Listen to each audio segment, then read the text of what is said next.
Vous êtes bien avec Claude, le passeur de vécu.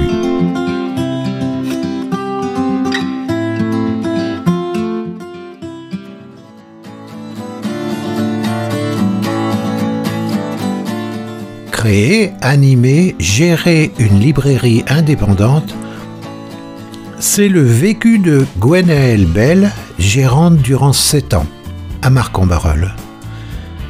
Elle détaille dans ce podcast tout ce qui a bâti son expérience, les moments enthousiasmants, comme les périodes difficiles, jusqu'à la reprise de son fonds de commerce. Une partie des séquences ont été enregistrées en marchant, côte à côte, sur le chemin de halage.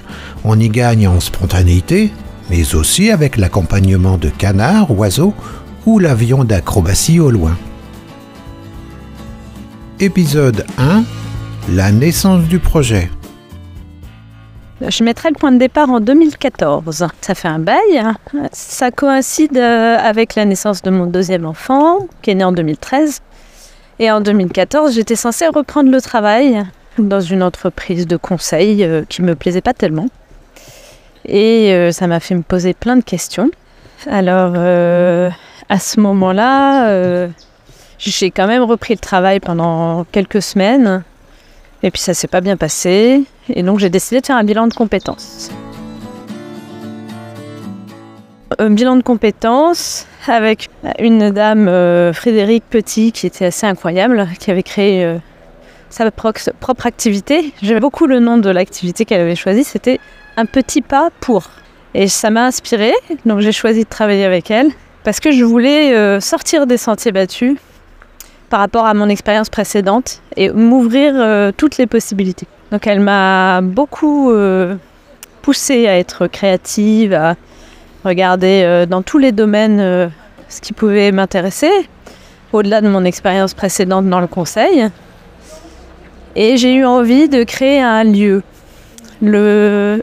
La notion de lieu était vraiment et est toujours aujourd'hui importante pour moi. C'était l'idée de créer un lieu qui soit à mi-chemin entre le travail et la maison, qui permette aux uns et aux autres de se rencontrer au quotidien, de discuter et qui amène comme ça des rencontres, de la bienveillance. Voilà, ça c'était l'idée de départ. La question de départ, ça a été de savoir qu'est-ce que serait ce lieu. J'ai hésité à partir sur une idée de café parce que j'avais lu le livre de Anna Gavalda, Ensemble c'est tout. Alors ça, c'était très romantique l'idée d'avoir un café. Et en même temps, il y avait quelque chose qui me manquait là-dedans.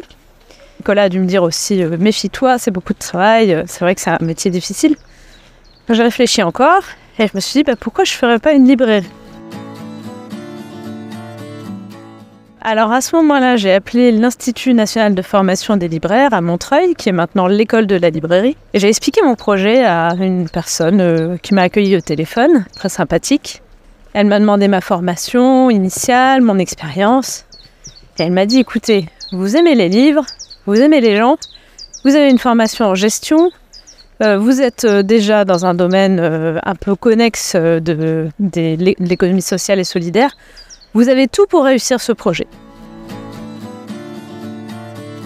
Je me suis investie dans une formation qui m'a été rendue aussi possible par un financement de Pôle emploi à l'époque. Ça m'a motivée, justement, à l'Institut national de formation des libraires à Montreuil. Et cette formation m'a passionnée. Et j'ai constaté que ce que disait la personne que j'avais eue au téléphone était vrai. C'est-à-dire que j'avais déjà une base très importante pour comprendre comment fonctionnait l'économie de la librairie. Et donc, ça me facilitait beaucoup la vie de savoir faire un plan d'affaires, de savoir faire un plan de communication, etc. Donc, c'est à ce moment-là que je me suis jetée dans l'aventure de façon plus concrète. Simplement, j'avais pas envie de le faire toute seule. C'était vraiment... pour moi, très important que ce soit un lieu collectif dès le départ. Alors j'ai commencé à en parler d'abord à un copain, Ricardo, qui est à Montréal. Puis ensuite, j'en ai parlé à d'autres amis qui étaient à Lille. Et pour réfléchir un peu, on a créé une association qui s'appelait Racines Croisées, qui a été créée en 2015. Donc on a nommé ça association de liens interculturels par les arts et les lettres, quelque chose comme ça. Et on faisait des rencontres autour de lecture, de livres. On a aussi créé des ateliers d'animation pour les enfants autour de la création de contes sur une base culturelle, donc chacun apportait un petit peu de chez soi. Cette association s'est développée et a perduré en parallèle de ma réflexion.